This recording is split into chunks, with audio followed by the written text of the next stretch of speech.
السلام علیکم دوستو، کیسے ہو آپ سب؟ میں ہوں اریج اور آپ ہیں اس وقت میرے یوٹیوب چینل اریج شاہ ناولز پہ۔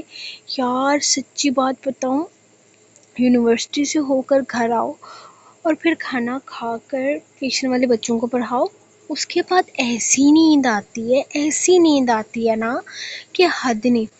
آج میں نے دوسری ایپیسوڈ تو میں نے ٹائم نہیں لکھ لی تھی یار، اس کی ایپیسوڈ لکھتے لکھتے نا میری جان ادھی ہو گئی ہے۔ میں مطلب نیند میں جاتی جاتی 2 دفعہ مجھے نیند کے جھٹکے لگے ہیں، اور اب میرے خیال میں بس میں نیند میں اترنے ہی والی ہوں۔ تو ہم جلدی سے آج کی ایپیسوڈ کو ریڈ کرتے ہیں۔ تو ہم آج کے ایپیسوڈ کو ریڈ کرتے ہیں۔ Let's start. یار ستم گر قسط نمبر 77 پارٹ 2، تحریر اریج شاہ۔ ہان جلدی کرے، اس کا خون بہت زیادہ بہہ رہا ہے۔ اسے پیچھے سے گھبرائی ہوئی آواز سنائی دی تو ازبک نے اپنی گاڑی کی سپیڈ مزید بڑھا دی تھی۔ ہانا تم گھبراؤ مت، میں بس ابھی ہسپتال پہنچاتا ہوں اسے۔ تم اپنا ہاتھ ٹائٹلی اس کی گردن پر رکھو، زیادہ خون مت بہنے دو۔ اگر خون ضائع ہوا تو بچے کی جان جا سکتی ہے۔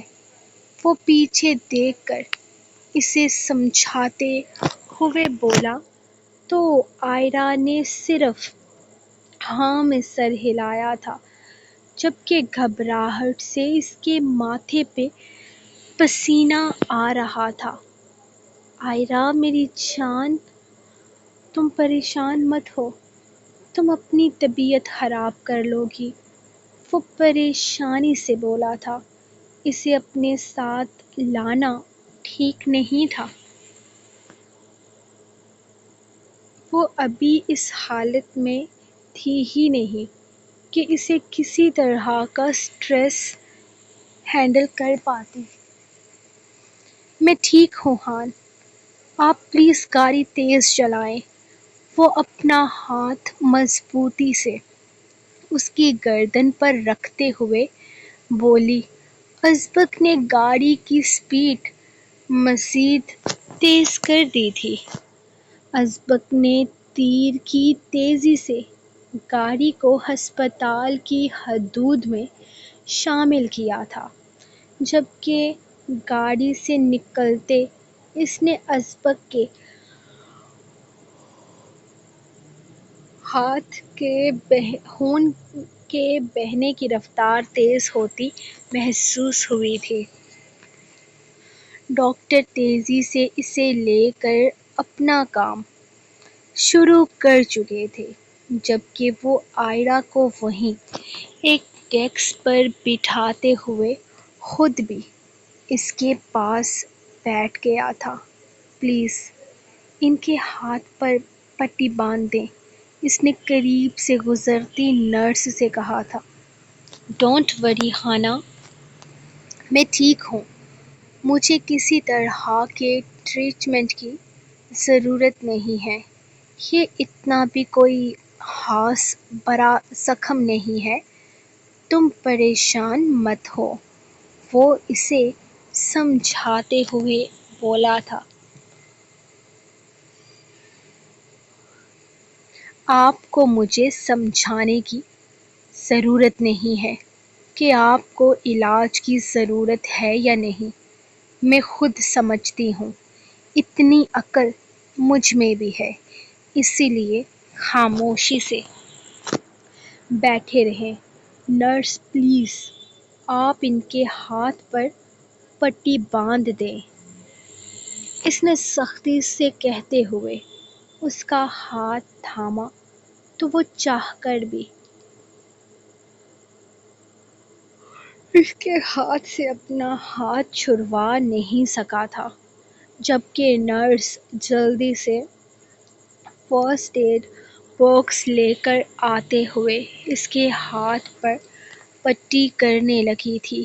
سر، زخم کافی گہرا ہے، آپ کو سٹیچز لگیں گے، نرس نے اچانک سے کہا تھا۔ نہیں، اس کی ضرورت نہیں ہے، آپ صرف پٹی کر دیں، اتنا ہی کافی ہے، ازبک نے نرس کو دیکھتے ہوئے کہا تو اس نے غصے سے اسے گھوڑا تھا۔ وہ ہر بات کو اتنا لائٹ کیوں لیتا تھا؟ آپ چپ رہیں اور ان کا کام کرنے دیں، پلیز اب سٹیچز لگا دیں، اس نے نرس کو دیکھتے ہوئے کہا تو وہ وہاں سے سر ہلاتی اٹھ کر اندر چلی گئی تھی۔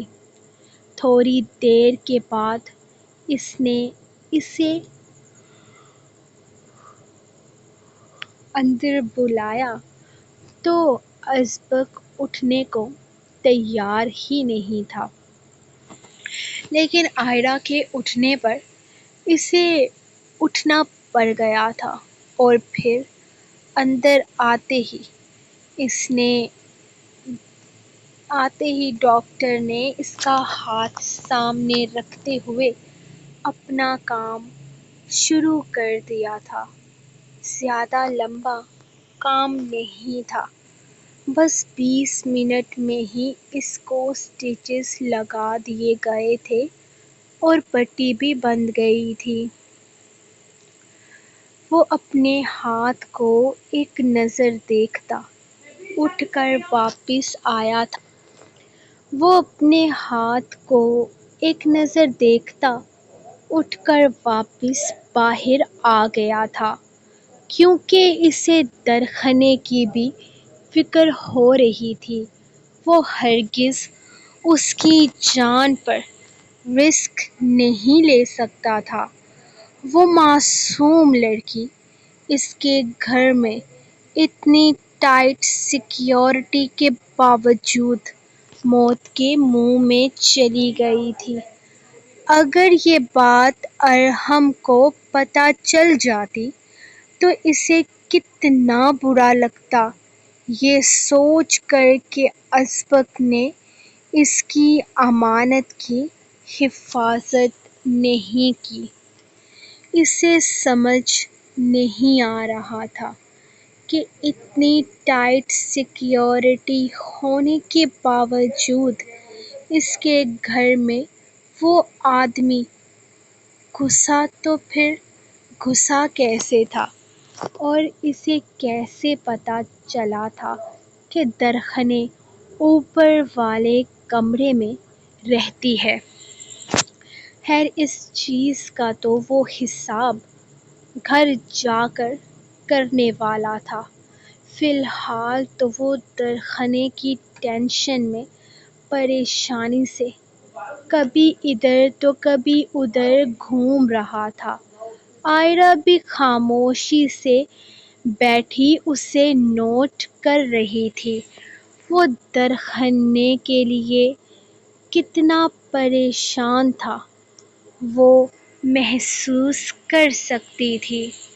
خان پلیز بیٹھ جائیں، آپ کی طبیعت ٹھیک نہیں ہے، اس طرح گھومنے سے کچھ نہیں ہوگا، ڈاکٹر اپنا کام کر کے ہمیں کچھ نہ کچھ بتا دیں گے، آپ جتنی ٹینشن لیں گے اتنی ہی پریشانی بڑھے گی، آپ آرام سے بیٹھ جائیں، انشاءاللہ درخنے اور اس کے بچے کو کچھ نہیں ہوگا۔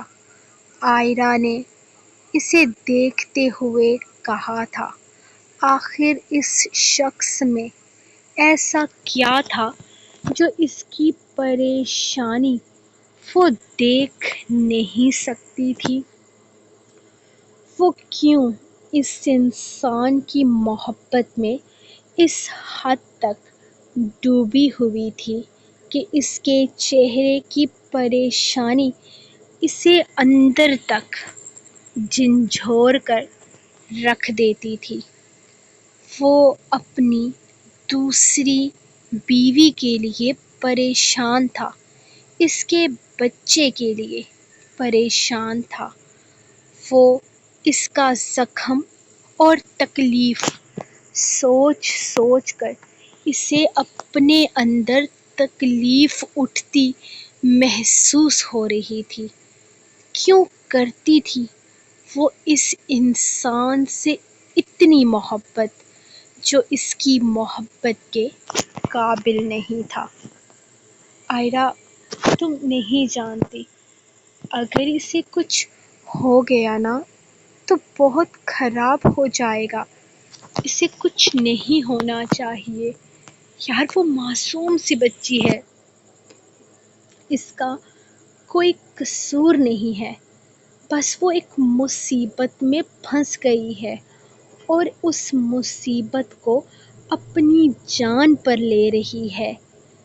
تم نہیں جانتی، اس کے قبیلے کے لوگ اتنے سخت ہیں کہ کسی کو بھی جان سے مار دینا ان کے لیے کوئی بڑی بات نہیں ہے۔ وہ اسے بھی مار دینا چاہتے ہیں۔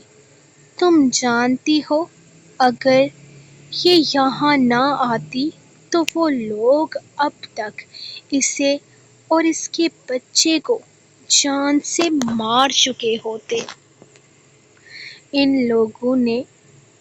لوگوں کے لیے بس اپنا قبیلہ ہی سب کچھ ہے۔ وہ چند لوگ اپنے آپ میں ایک الگ دنیا بسائے بیٹھے ہیں، ایک الگ جہان آباد کیے ہوئے ہیں، جہاں پر وہ صرف اپنے حکم سے چلتے ہیں۔ ان کی مرضی کے بغیر وہاں کچھ نہیں ہوتا، وہاں پتا تک نہیں ہلتا۔ وہاں کے لوگ اپنے قبیلے سے باہر لڑکیوں کی شادی نہیں کرتے۔ وہاں پر مردوں کی حکومت ہے، عورتوں کو کوئی اہمیت نہیں دی جاتی۔ وہاں پر عورتوں کی تعداد زیادہ ہے اور مردوں کی تعداد بے حد کم۔ ان کی شادیاں آپس میں کی جاتی ہیں، بے شک لڑکی کی مرضی ہو یا نہ ہو، بس جو ان کا فیصلہ ہے اسی پر عمل کیا جاتا ہے۔ اگر قبیلے میں مرد موجود نہ ہو تو وہاں کے لوگ یہ نہیں دیکھتے کہ کوئی مرد دوسری شادی کر رہا ہے یا تیسری۔ بس ایک دفعہ کسی لڑکی پر دل آ جائے تو خود کو غیرت کے معاملے میں افضل سمجھتے ہوئے اس لڑکی کو کسی اور کے نکاح میں نہیں جانے دیتے۔ درخنے پر بھی بہت سارے لوگوں کی نظر تھی، بلکہ آپس میں مقابلے چل رہے تھے۔ ایک آدمی پہلے سے 2 بیویاں رکھے ہوئے تھا، جبکہ اس کا بہنوئی بھی اس پر گندی نظر رکھتا تھا۔ وہ کہتا تھا وہ اس کی بہن کو طلاق دے کر درخنے سے شادی کرے گا۔ تم نہیں جانتی کتنے لوگوں کی نظر تھی اس معصوم لڑکی پر۔ اس لڑکی کو اس کے قبیلے سے نکالنا کتنا ضروری تھا، تم خود سمجھ سکتی ہو۔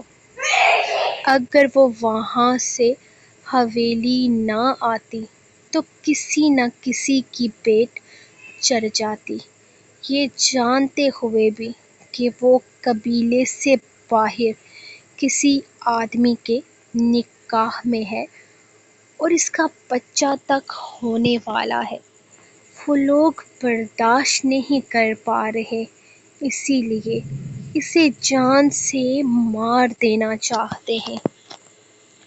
یہ لوگ کافی دنوں سے ہماری حویلی کے باہر ہیں اور مجھے شک ہے کہ حویلی کے ملازم بھی ان لوگوں کے ساتھ ملے ہوئے ہیں جو انہیں اس چیز کی خبر دیتے ہیں۔ خیر یہ سب کچھ تو حویلی چل کر ہی پتہ چلے گا۔ فی الحال بس دعا کرو کہ درخنے اور اس کا بچہ صحیح سلامت ہو۔ اگر اس کے بچے کو کچھ ہو گیا تو میں سر اٹھا کر جی نہیں پاؤں گا۔ وہ پریشانی سے اسے اپنے دل کا حال شیئر کر رہا تھا، جبکہ عائرہ کو اس کے علاوہ اس کی کوئی بات سمجھ نہیں آئی تھی کہ درخنے کا تعلق جس قبیلے سے ہے وہ قبیلہ بہت خطرناک ہے اور وہاں پر لڑکیوں کو کوئی خاص اہمیت نہیں دی جاتی، بلکہ وہاں مردوں کا راج چلتا ہے۔ اس وقت عائرہ کو نہیں سوچنا تھا کہ وہ لڑکی ازبک کے نکاح میں ہے یا وہ ازبک کے بچے کی ماں بننے والی ہے۔ وہ نہیں سوچنا چاہتی تھی کہ وہ اس کی سوتن ہے۔ وہ ایک معصوم جان تھی جس کے اندر ایک معصوم جان پل رہی تھی۔ وہ بس اپنے رب کے حضور جھک کر اس کے لیے دعا مانگ سکتی تھی اور اس نے سچے دل سے اپنی سوتن کے لیے دعا مانگی تھی۔ شاید وہ پہلی لڑکی تھی جو اتنی شدت سے اپنی سوتن اور اس کے بچے کے زندہ بچنے کی دعائیں مانگ رہی تھی۔ رائق ہسپتال پہنچ چکا تھا۔ اسے ازبک نے فون پر بس اتنا ہی بتایا تھا کہ درخنے پر کسی نے جان لیوا حملہ کیا ہے۔ وہ فون پر اس کی آدھی ادھوری بات سن کر سیدھا ہسپتال پہنچا تھا۔ اس سے پہلے اس نے پھپھو اور امامہ بیگم کے ساتھ ایلوینا کو گھر چھوڑا تھا اور یہاں آتے ہی وہ ازبک کے پاس آیا تھا۔ کیسی ہے وہ؟ طبیعت کیسی ہے اس کی؟ ڈاکٹرز کیا کہتے ہیں؟ چوٹ کہاں پر لگی ہے؟ وہ اندر داخل ہوتے ہوئے بہت سارے سوال کرنے لگا تھا، جبکہ عائرہ کو بھی، اس لیے اس نے پریشانی سے وہیں بیٹھے دیکھا تھا۔ اسے یہاں گردن پر چوٹ لگی ہے۔ زخم کافی گہرا ہے۔ خون بہت زیادہ بہہ رہا تھا۔ میں نے کوشش کی ہے اس کے خون کو روک سکوں، لیکن پھر بھی اس کا خون کافی ضائع ہوا ہے۔ بس دعا کریں کہ وہ ٹھیک ہو جائے۔ ڈاکٹرز اس کا علاج کر رہے ہیں۔ چوٹ کافی نازک جگہ لگی ہے، بس ہم دعا ہی کر سکتے ہیں۔ اس نے تفصیل سے بتایا تھا،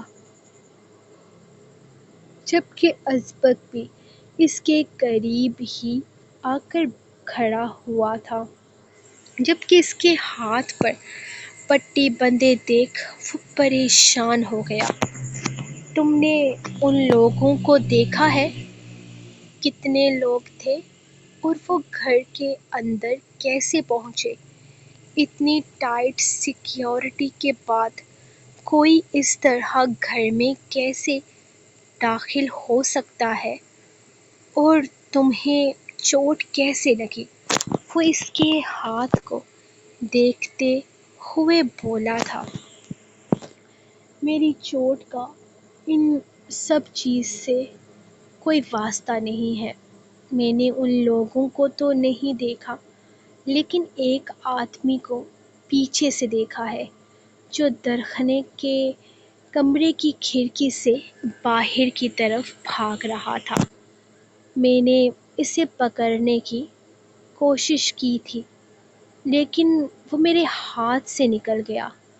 اگر میں اس کا پیچھا کرتا تو شاید درخنے کو ہسپتال لے جانے میں دیر ہو جاتی، اسی لیے میں اسے اگنور کرتے ہوئے پہلے درخنے کو ہسپتال لے کر آیا ہوں، لیکن اپنے گھر کے سارے گارڈز کو الرٹ کر دیا تھا۔ قاسم بابا گارڈز کو پورا ایریا چیک کرنے کا کہہ رہے تھے۔ میرے خیال میں وہ آدمی زیادہ دور تک نہیں بھاگ پائے گا، اور میرا بھی یہی سوال ہے کہ اتنی ٹائٹ سیکیورٹی ہونے کے باوجود وہ لوگ آخر کیسے ہمارے گھر کے اندر تک داخل ہوئے؟ ازبک نے اسے تفصیل سے بتاتے ہوئے پوچھا تھا۔ تم فکر مت کرو، میں ساری انفارمیشن لے لوں گا ان کی۔ ڈاکٹرز نے کچھ بتایا ہے درخنے کے بارے میں؟ وہ اسے بے فکر کرتے ہوئے پوچھنے لگا تو ازبک نے نفی میں سر ہلایا تھا، جبکہ وہ بھی ان کے ساتھ ہی بیٹھ کر ڈاکٹر کی طرف سے کسی جواب کا انتظار کرنے لگا۔ پیشنٹ اور ان کا بچہ خطرے سے باہر ہے۔ اللہ پاک کا لاکھ لاکھ شکر ہے کہ زخم زیادہ گہرا نہیں تھا اور خون بھی زیادہ ضائع نہیں ہوا، اور نہ ہی بچے کا نقصان اٹھانا پڑ سکتا ہے۔ لیکن شاید اس روح کو اللہ نے دنیا میں بھیجنا لکھا ہوا تھا۔ مبارک ہو، بچہ اور ماں دونوں محفوظ ہیں، لیکن فی الحال انہیں ہسپتال میں ہی رکھا جائے گا، تقریباً 3 دن تک۔ باقی آپ ان کے ساتھ رکیں۔ ویسے تو یہ پولیس کیس تھا جس کو ہم نے اپنے انداز میں ہینڈل کر لیا ہے، لیکن فی الحال آپ لوگوں کا بیان بھی لازمی دلوائیے گا۔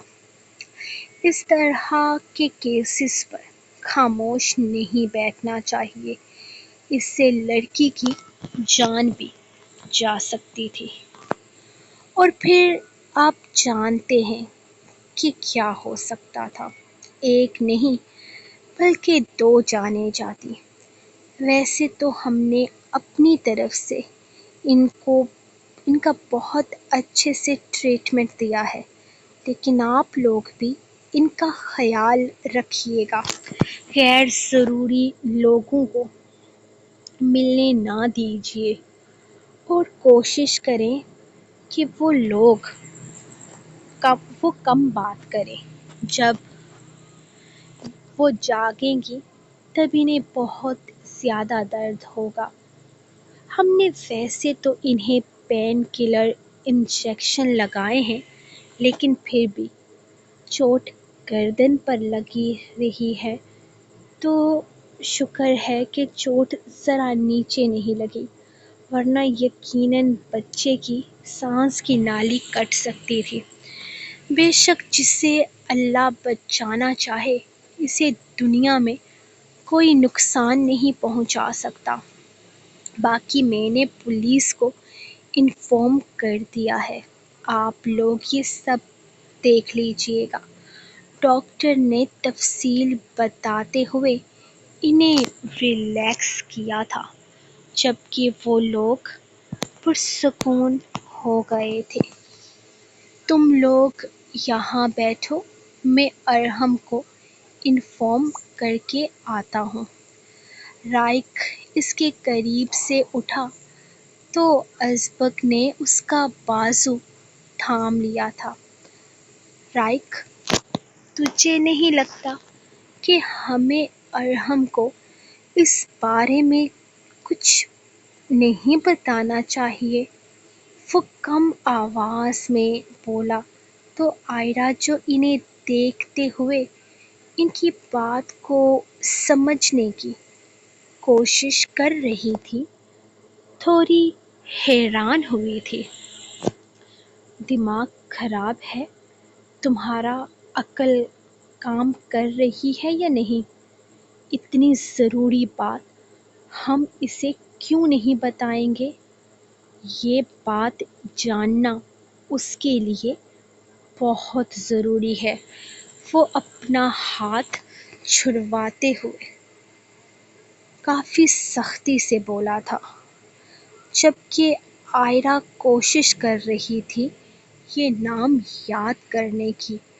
ان کے دوستوں میں شاید ایک ارحم بھی تھا۔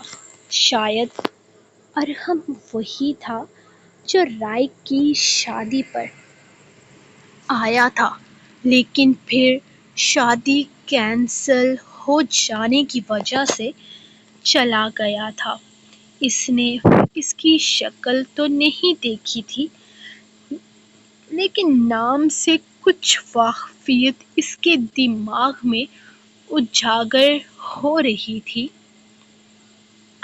شاید یہ وہی لڑکا تھا جو قبیلے میں پٹھانوں کے ہاتھوں مارا گیا تھا۔ وہ ازبک سے اس بارے میں پوچھنا چاہتی تھی لیکن فی الحال وہ ازبک کی پریشانی کو دیکھتے ہوئے اس طرح کا کوئی بھی سوال نہیں پوچھ پائی تھی۔ اس کی بیوی اور بچہ موت کے منہ میں تھے، ایسے میں وہ اس کے دوست کی تفصیل جانتی یہ بے وقوفی ہی تو تھی، اور وہ ایسی کوئی بے وقوفی نہیں کر سکتی تھی۔ میں نے ارحم کو بتا دیا ہے۔ ارحم نے ارجنٹ ٹکٹس بک کروا لیے ہیں۔ میرے خیال میں وہ رات 3-4 بجے تک پہنچ جائے گا۔ تم ایسا کرنا، ایئرپورٹ چلے جانا اسے لینے کے لیے، یا میں ہی چلا جاؤں گا۔ مجھے لگتا ہے درخنے کے ہوش میں آنے سے پہلے ہی وہ آ جائے گا۔ وہ اس کے پاس بیٹھتے ہوئے بتانے لگا، انکل جس کنڈیشن میں ہیں میرا نہیں خیال کہ ہمیں اسے کچھ بھی بتانا چاہیے تھا۔ وہ پریشانی سے بولا، یار انکل کا آپریشن ہو چکا ہے، ان کی جان اب خطرے سے باہر ہے، لیکن درخنے کی حالت تمہارے سامنے ہے۔ اس وقت اسے ارحم کی ضرورت ہے۔ ارحم کا یہاں ہونا اتنا ہی ضروری ہے جتنا اس کا وہاں ہونا ضروری ہے، اور یہ ہماری ذمہ داری نہیں ہے، یہ اس کی ذمہ داری ہے، اس کی بیوی ہے، اس کا بچہ ہے۔ جتنا فرض اس کا اپنے ماں باپ کا خیال رکھنا ہے، اتنا ہی اس کا فرض اپنی بیوی اور بچے کا خیال رکھنا بھی ہے۔ ہم ساری ذمہ داری اپنے سر پر نہیں لے سکتے، لیکن یہاں اس کی جان کو خطرہ ہے۔ ازبک دبے دبے غصے سے بولا تھا، تو کیا درخنے کی جان کو خطرہ نہیں ہے؟ ہمارے گھر کے اندر اتنی ٹائٹ سیکیورٹی کے باوجود بھی وہ لوگ یہاں آ گئے۔ دیکھ یار، اس طرح کی ذمہ داری کوئی غیر مرد نہیں اٹھا سکتا۔ بہتر ہے کہ وہ خود اپنی ذمہ داریاں اٹھائے اور ہم اس کے ساتھ ہیں۔ یقین کر اسے زیادہ دن تک یہاں نہیں رہنا پڑے گا۔ جب تک درخنے کا آئی کارڈ اور پاسپورٹ وغیرہ آتا ہے صرف تب تک ہی اس نے یہ سب کچھ کرنا ہے، اور پھر وہ درخنے کو لے کر چلا جائے گا یہاں سے۔ کیا ہم چند دن تک اس کی حفاظت نہیں کر پائیں گے؟ اور ہم نے صرف درخنے کو نہیں دیکھنا ہے، اپنے آپ کو دیکھنا ہے۔ میں یہ نہیں کہتا کہ دوسروں کی مدد نہ کرو، لیکن دوسروں کی مدد میں اپنی ذات کو بھلا دینا میری نظر میں صرف بے وقوفی ہے جو تم کر رہے ہو۔ درخنے اور ارحم کی زندگی کو صحیح کرتے کرتے تم نے اپنی زندگی بگاڑ لی ہے۔ وہ لڑکی تم پر اعتبار تک نہیں کرتی۔ اس نے دور بیٹھی آئرہ کی طرف اشارہ کیا تو ازبک جیسے ہار گیا تھا۔ دیکھ میرے بھائی، تیری ساری پرابلم سمجھتا ہوں، اور اس پرابلم کا حل یہی ہے کہ ہم ارحم کے لیے سیکیورٹی کا انتظام کروا دیں۔ ان کے اس مسئلے کا حل یہی ہے کہ ارحم یہاں آئے اور اپنی ذمہ داری خود سنبھالے۔ وہ اس کا کندھا تھپتھپاتے ہوئے آئرہ کی طرف چلا گیا تو وہ بھی خاموشی سے اس کے پیچھے آیا تھا۔ شاید رائٹ ٹھیک کہہ رہا تھا، وہ جتنا ہو سکے اتنا دوستی کا فرض ادا کر چکا تھا۔ سو گائز، یہ تھی آپ لوگوں کی آج کی ایپیسوڈ۔ تو لائک کرو آج کی ایپیسوڈ کو۔ کل کی ایپیسوڈ چھوٹے بچے نہیں پڑھ سکتے کیونکہ وہ بڑے بچوں کے پڑھنے والی ایپیسوڈ ہے۔ میرا مطلب ہے زارق اور پری کی اسپیشل ایپیسوڈ آپ کو کل ملے گی۔ تو ملیں گے کل نیکسٹ ایپیسوڈ کے ساتھ۔ تب تک کے لیے اپنی رائٹر کو دے اجازت اور دعاؤں میں یاد رکھیں۔ اللہ حافظ۔